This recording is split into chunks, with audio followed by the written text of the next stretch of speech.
Tere kõigile! Järjekordne nädal on möödas. Euroopa Parlamendis toimuvad kohtumised, et valmistada ette neljapäeval ja reedel toimuvat plenaaristungit, mis toimub video teel ja kus võetakse vastu resolutsioon, aga sellest räägin ma teinekord.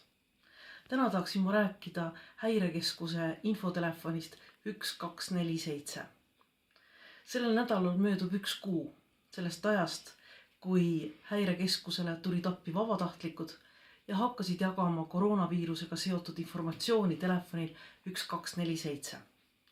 Ja mul on väga hea meel, et osa nendest vabatahtlikest on naiskodukaitsjad. Ja koos naiskodukaitsjatega olen ka mina seal olnud telefonile vastamas nüüd juba natuke rohkem kui 2 nädalat. Minult on küsitud, miks ma seda teen. Kui riigis on kriis, siis tahaks kuidagi panustada sellesse, et kriis saaks läbi.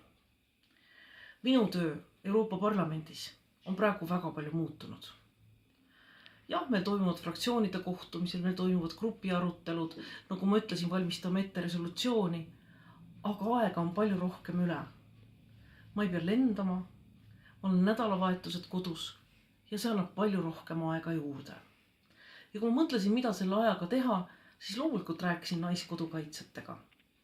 Ja otsustasin koos naiskodukaitsjatega minna infotelefonile appi. Läbisin koolituse ja kui ma esimeses stuudios olin eelmise nädala alguses, siis nimetas Johannes Tralla seda kohtumiseks valijatega. Siis ma naersin. Aga tegelikult ongi nii. Ma olen rääkinud paarisaja inimesega. Nad ei tea, et nad räägivad minuga. Aga mina kuulen, mis mured neil on, mida nad küsivad, mida nad arvavad ja kas ja mismoodi meie infotelefonil saame neid aidata. Me ei asenda arste, me ei asenda politseinikke, aga me saame natukene võtta maha koormust, mis oleks muidu läinud liinile 112. Et liin 112 saaks teha oma igapäevast ja tavapärast tööd. Kas me teame kõiki vastuseid? No enamust. Alati võib olla mingisugune uuem asi, mingisugune asi, millel ei ole veel ka ühest selgitust antud. No siis me seda ka nii ütleme.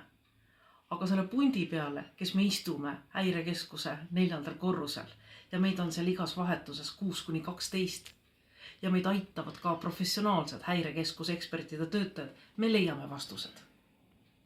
Hoopis raskem on nende inimestega, kelle kõned ei puuduta konkreetset küsimust, konkreetset telefoni, konkreetset abinõud, vaid kes helistavad selleks, et rääkida oma muredest, rääkida oma üleelamistest, paluda kinnitust sellele, mida nad kas juba teevad või ei tee. Mõned sellised kõned võivad olla 10, 15, 20 minutit pikad, sest inimene on mures, ta tahab rääkida. Millal kõned sagenevad? Ma kuulan iga päev kell 12 pressikonverentse ja ma juba tunnetan, et tänase päeva küsimus saab olema olenevalt siis sellest, mida pressikonverentsil arutatakse.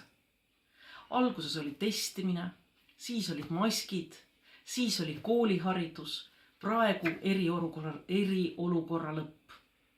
Mida rohkem segaseid vastuseid antakse pressikonverentsidel erinevate ametiisikute poolt, seda rohkem küsimusi on inimestel.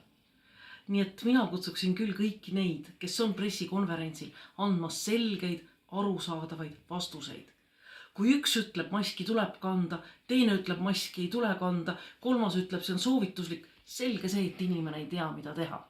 Kui üks ütleb, et poemaskid sobivad, teine ütleb, et ise tehtud maskid sobivad ka, inimesed helistavad. Aga me ei oska neil rohkem vastata kui see, mida ütlevad eksperdid. Kuu on möödas. Me jätkame.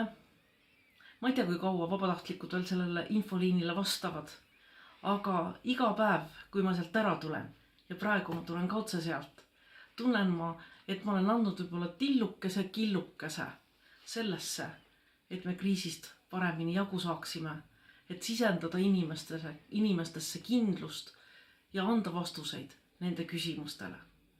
Nii et, kui te juhtute helistama häirekeskuse infotelefonile 1247, siis võib-olla vastu teie kõnele mina. Nüüd aga soovin ma kõigile head tervist. ma soovin, et peetaks kinni kõigist nendest eriolukorra tingimustest, mis on kehtestatud. See on meie kõigi huvides. Ja kui me peame kangelasteks neid inimesi, kes on täna eesliinil, siis minu jaoks on kangelased ka need, kes täidavad eriolukorra nõudeid. Need, kes on kodus, kes õpivad koos oma lastega, eakad, kes pole nädalaid välja saanud, kellele tuuakse toit ja medikamendid ukse taha. Kõik need inimesed, kes võtavad eriolukorra soovitusi tõsiselt ja täidavad, et nad kõik on kangelased. Ja selliste kangelastega saab võita igasuguse kriisi ja epideemia. Olge terved ja järgmine kord räägime Euroopa Parlamendi tegemistest.